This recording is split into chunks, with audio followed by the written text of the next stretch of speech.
Hi, I'm Sarah Janes from Soap School, and I was recently lucky enough to go down to Arizona and meet up again with Darren and Joanna Couch from the Soap Gal.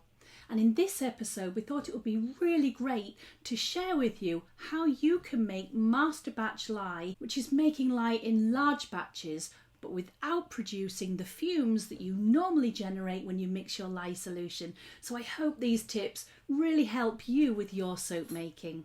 Now I'm going to make sure that both our details and Joanna and Darren's are in the description, so don't forget to check out the links. Hello, my name is Darren Couch. I am with the Soap Gal. I am the Soap Gal's guy. Just wanted to show y'all how to make large batch lye. So here we have 50 pounds of ice. To that we're going to be adding 50 pounds of lye. We're going to be stirring and putting into our tank. So here we go. You're going to be very careful when you work with this stuff. It's kind of heavy. If you can't hold on to it, then just get a anti-static container and just start pouring by bucket. I'm just going to pour over the top, and I actually do it's about half a bag at a time. Very important to add your lye to your water or ice, never the other way around. You could cause the lye to foam up and cause a serious issue. So with the emulsion blender, I'm just going to tap that down. And the lye will start to melt the ice. And we use a 100% ice to 100% lye rather than a ice and water, because you don't get fumes this way. There's absolutely no fumes in mixing this way, and then we're going to turn the mixer on and start mixing it.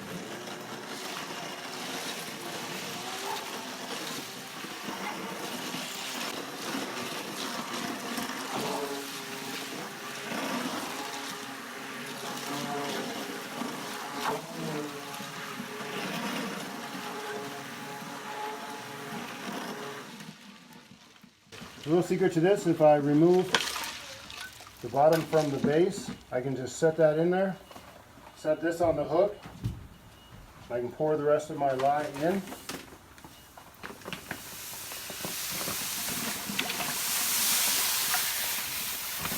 Please always use caution when dealing with lye. As you can see, I have gloves that go up to my elbows. It's important to have a waterproof apron if you can. In a restaurant supply store, you can get that, or a soap supply store, and a face shield, because you may or may not get splashing. It's very important to cover yourself as much as possible. So I'm going to put this back on the base, and I'm going to finish mixing. And again, there's no fumes here, so you don't see me coughing.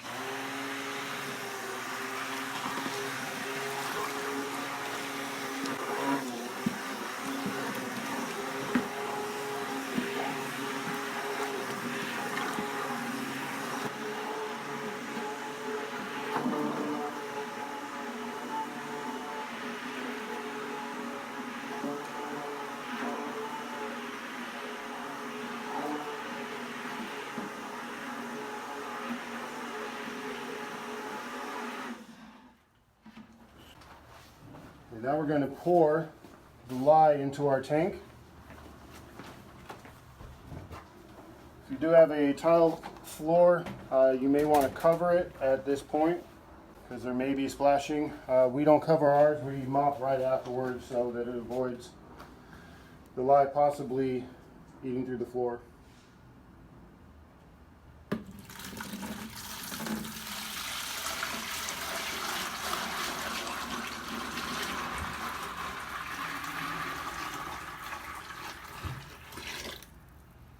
So some people ask us why we don't just mix inside the tank.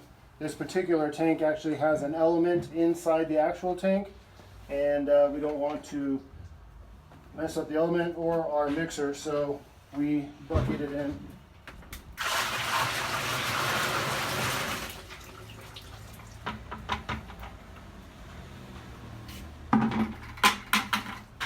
It's also elevated our lye tank, because we actually pour out of that spout right there. and add to our mix, so it has to be a little bit more elevated than normal.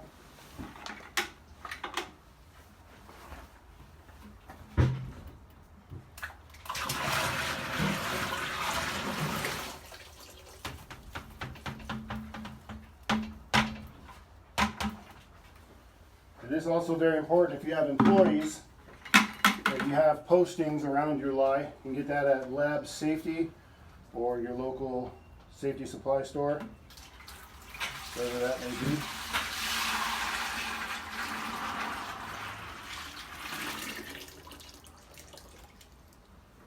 There are just a few lye granules at the bottom. We don't worry about that because each time we make soap, after each day we'll mix inside the tank.